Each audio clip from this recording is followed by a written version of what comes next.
Hey ladies, happy Monday. I hope you've had a good weekend. This is my second attempt at going live now, and I still don't think it's working.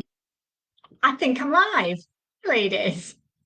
What another morning of tech drama. Let me just tell Jade I think I'm live. I think I'm live. So I'm currently still banned from posting in Facebook groups till the 25th of July. So I'm using Tom's Facebook account to log in as filter free business to be able to post this because it won't even let me post as filter free business. So I'm having loads of fun. Anyway, hopefully Jade says I'm there. Can't see any comments though. Hang on, I've got a double screen because I've got Tom's laptop. I wish you could see my desk. It does not suit me at all and it's very, very stressful. Right, I can see my live on another screen. I can see comments, possibly. Here we go. Right. So it's mental hot. I hope you're all okay. Drink loads of water today, like tons of it. Thank you for coping with me being half an hour late. Finn had a celebration assembly where he got a certificate this week. Charlie got one last week. So I wanted to be able to go and see that because that's the point of running your own business anyway. So I'm back and we are going to do the live that we were trying to do last week with all my tech glitches then as well. I left those live in the group, so if you haven't seen them, they are freaking hilarious. So go and watch last week's attempted lives. I'm saying I can see comments. I'm not sure if I can. Jade, can you just post a comment so I can tell if I can see comments? Jade's not here this week because it's too hot, so I've told her to just work from home and she can at least just lay in front of a fan. But otherwise, I've got tons to do and I'm very excited about it all. So let's talk about pricing and recurring revenue. So we started talking about it last week, but we'll actually do the whole thing. So the reason we're talking about this is one of the topics that came up in one of the monthly meetups of stuff that women most need help with. It's one of the things that they get stuck on the most, and it comes up in conversations all the time. I don't know what to price. So I've got a course on this actually. So if you're in business club, there's a whole course called Pricing for Profit in the members club. If you're not in there, you can buy this course. So it's £9.99. You get to buy and keep it forever. But there's a whole course about pricing. But this live was much more about having the confidence to charge what you are worth. Because if you are undercharging, it leads to burnout, not loyalty. We think we need to get every bit of work going. We think we need to entice people in with our prices. But there's a few problems with that. So one of my biggest problems is that if ever I've undercharged for work, I end up resenting doing the work in the first place. So a website's a really good example of this. If I have undercharged for a website build and there's loads of amends and it keeps going on and on and on, I get really, really frustrated by the fact I'm doing this website. I lose any love for it. I stop being interested in it. It doesn't get my best. So this idea of I don't want to resent doing the work for you that I want to do. So that's a big part of undercharging. The second bit is it leads to burnout. Like you can't make enough money if you're not charging enough to do the work in the first place. And then thirdly, there's kind of the thing that we think about is if we're a new business or an early startup is that we need to be cheap. The thing with cheap is that it might come across to some people as not as good as other people's. So if I go to a mental health therapist, so that's a perfect example for me, and you're one of the cheapest ones around, I'm probably not going to pick you because we automatically link being cheap with not being very good. So there's a big bit in there about making sure that you are charging what you are worth. And as a new business, that might not be the same as what you are as you go along. But like as soon as you are busy, as soon as you are full, up your prices. You have to. Otherwise, how do you make more money? So this is a really, really important part. And I want you to remember that your prices reflect your value, not your self-worth.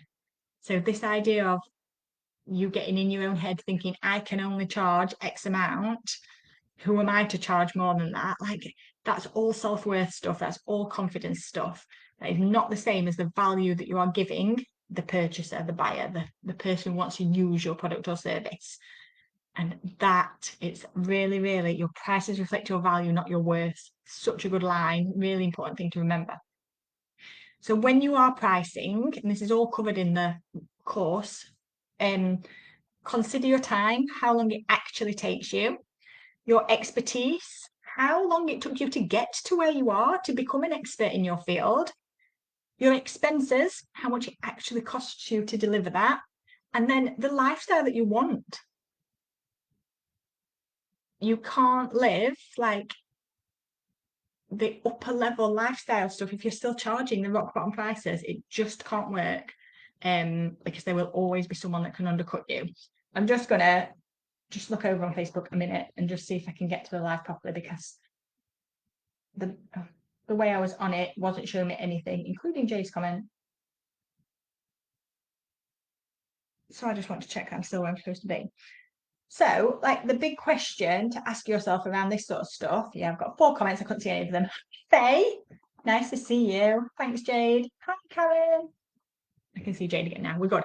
The other part is, what do you need to charge to run this sustainably? And by sustainably, I mean mental health wise for you, physical time wise, and cost wise. If you are losing money on stuff, which, can I be clear, happens. If you are printing t-shirts, for example, and you are charging £2 on top of what the t-shirt costs you to buy in, you're losing money. You cannot possibly be making any money for the time and effort and energy and other materials that are required for that. And I know that there are people out there doing that. So what do you need to charge to run it sustainably? So thinking about that and not falling in necessarily to the common pricing traps. So there's kind of 3. Pricing based on what others charge. Like, that's a massive pricing trap. It might be okay to do some research in that area, but if your stuff's different, if you're better, if you're more qualified, if you've got longer experience, you do not have to price based on what other people charge. And I'll go back to therapy as a really good example of that. When I started, I was charging £40 an hour for therapy, 10 years ago, let's be fair. And I remember having to put it up, and I jumped up to 65, I think, and I was bricking myself. I'm now £160 an hour for therapy. And my clients don't deny it. Like, it is worth it. I have 10 years of experience. I've worked with hundreds of women just like them. Like, this idea of pricing what others charge, if I was still looking what others charge around here, I'm still back at that 70 quid mark, maybe. But I have a whole lot more to give potentially than they do. That's not to say I'm a better therapist. It's that I have got credibility under my belt. I've built know, like, and trust. I am known. Really important things like that. But don't fall into the pricing trap of basing yourself only on what others charge. One of my favourite stories, and I started telling it last time, is that Tiffany's sell a paperclip, a gold paperclip for £1,800. Paperclip. Like, genuinely, don't get into that pricing trap of that's what paperclips cost, because it's just not where the value lies for people. The value lies in status and a whole heap of things. Okay. Another pricing trap that gets you stuck, feeling guilty for making money. Like, as if almost by you charging what you're worth, you're ripping someone off. Like, you feel bad for earning that much money. It's that recognition of people wouldn't keep paying you and coming back to you over and over again if it wasn't worth it to them. So it's just knowing that that's just a mind monkey in your head of this idea that I feel bad for charging this. Like, it's insanity. And if you are brave enough to kind of look ahead, there are people charging a shed ton more than you for exactly what you do now. So even if you think you're coming up high, I can guarantee there are lots of people charging more for the same stuff that you do, like Tiffany's and their paper. Discounting out of fear rather than strategy. So this is a massive thing. There are so many times I've asked about a product or service, and they will come back to me with the price, and then almost immediately discount it. Almost immediately say, "But if that's too much, I could do it for this." I'm like, hang on a minute. So it's sort of like the fear of not getting the business immediately leads to a discount, rather than, if we are discounting, we are doing it by strategy. Like, there is a plan for this discount. I do a discount on my birthday or Black Friday or whatever it is, or on a launch that I've got coming up, there's an early bird discount. But that's a real difference between me saying therapy sessions are £106 an hour. if that's too much, I could look at doing it for 100 for you. Like, there is no need to do that. And most of the time, you sell yourself out of something that they were just going to say yes to in the first place. So that whole discounting out of fear, just please don't fall into that. Don't. Um, so it's moving your mindset into this better pricing mindset stuff. I offer real value and it's okay to be paid well for it.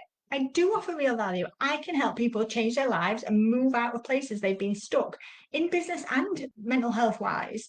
Like, I know how much I can move a business forward if that person is willing to put the work in, if they're willing to take on board the suggestions and the ideas and the processes that they need to go through. I know that I am skilled at moving people forward in their businesses, specifically at startup and early growth. Like, I know about what foundations need to be put in place, what automations need to be done to free you up. So knowing I offer real value, it's okay to be paid well for it. And then this one, I was just talking about this on the school run randomly. I'm building a business, not doing people favors. This idea, there are so many of you business owners whose family and friends, etc., don't take you running a business that seriously. They sort of think that you can drop things and go out for lunch, or that you're always running off to have your nails done, or whatever it is. And to be fair, you get to lay those boundaries. If every time they ring, say, do you want to go for lunch? You say yes. Like, why are they supposed to think anything different? But this idea of I'm not doing people favors. If I am creating a business, I can't be giving everything away for free. And that can feel really awkward at times. But it's a really important mindset to move into.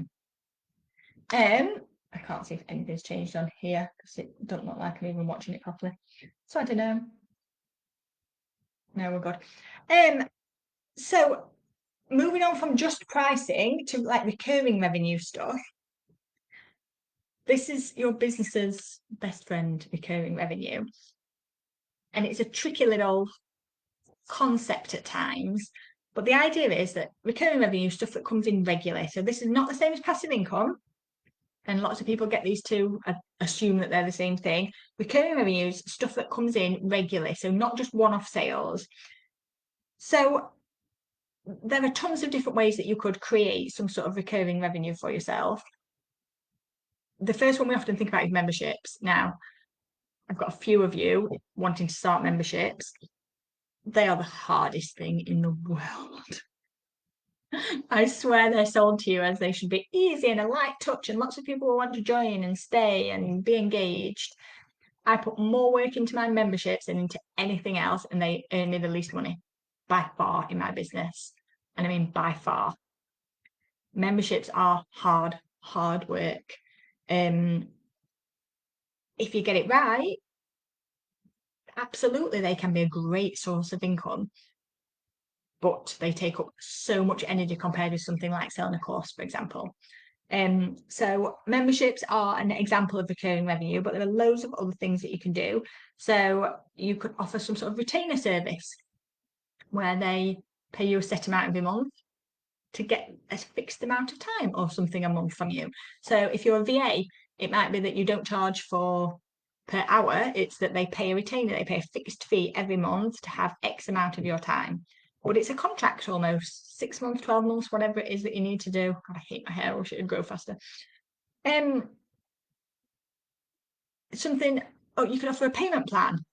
So when I build a website, I can have all the money in a big chunk, or I can offer a 10-month payment plan, which I often do. Depends who I'm working with, but I often offer up to 10 months payment plan. But that means I know for the next 10 months how much is coming in. So it makes my cash flow more predictable. I don't often need the chunk of money in my business. Like, having it drip fed over a longer time can be really, really helpful. But something like a payment plan is a really good way to get some recurring income.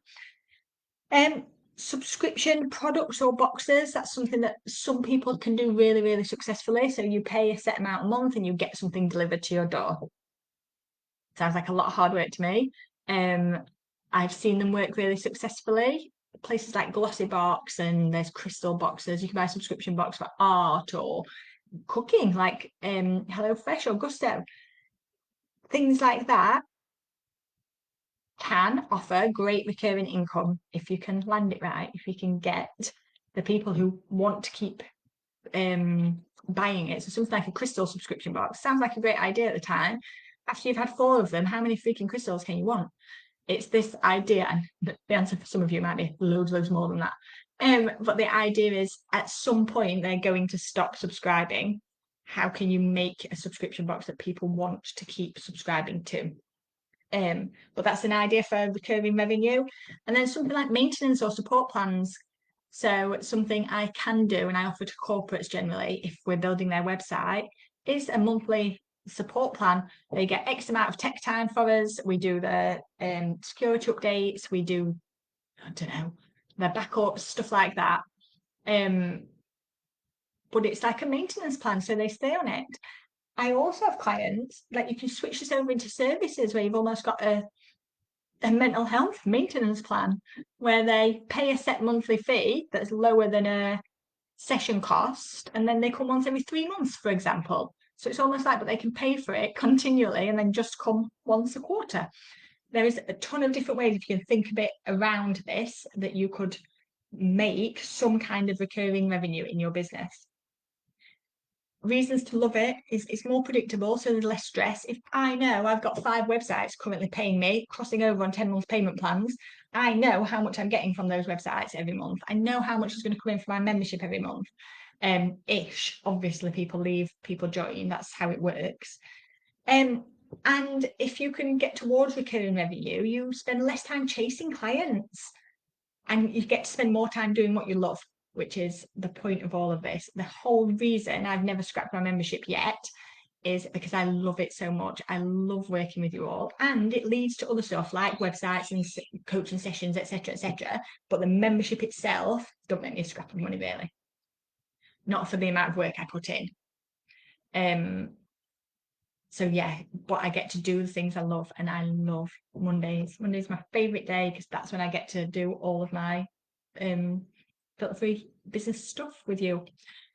Okay, so that was my whistle-stop tour of pricing and recurring revenue. Like I said, if you're in the members club, go and have a look at the pricing for profit module and understand a good way to price for yourself. If you're not in the members club, Jade's put the link in. You can buy and keep the training for tenner. I think it's $9.99. As always, if you've got any questions, I'll just refresh one last time because I have no idea if I can see what I'm supposed to see. If you've got any questions, drop them in. Let me know. I will answer them all. I am back. I can't cope using 2 computers. So stressful. I'm back next week. Who knows? So on Wednesday this week, it's Clown Networking Lunch, if you fancy it. Thursday this week, if you are in Members Club, at 9:30, we have our quarterly planning session where we work through the quarterly strategy planner and you plan out your business for the next 3 months. So make sure you join us live for that. I love running that session. And then I'm back on Facebook Live next Monday, 9:15, and then we're co-working at Balls Over at 10 if you remember and you want to come and join us for that. On Wednesday next week, Maxine is running her second social media workshop. So this one is about page polish, setup and optimization. So anybody can come to this. You don't have to be a member. It's over on Eventbrite, but if you're interested, ask and I'll post the link in for you. But it's a face-to-face social media workshop in Mansfield, Plesley Vale, in Plesley Vale Business Park, and it's such a good session. So you get 2 hours, 3 hours, 3 hours with Maxine and a small group, working on stuff to improve your social media. So that's coming up next Wednesday. I think that's all. So if you've got any questions, as always, ask. Honestly, if you want to know anything, just send me a message. I will see you all next Monday, if not before. All right, ladies, have a lovely week. Survive today, drink tons. It's going to get cooler, thank goodness. So I'm not summer. I'm all about autumn now. So yeah, enjoy. See you later.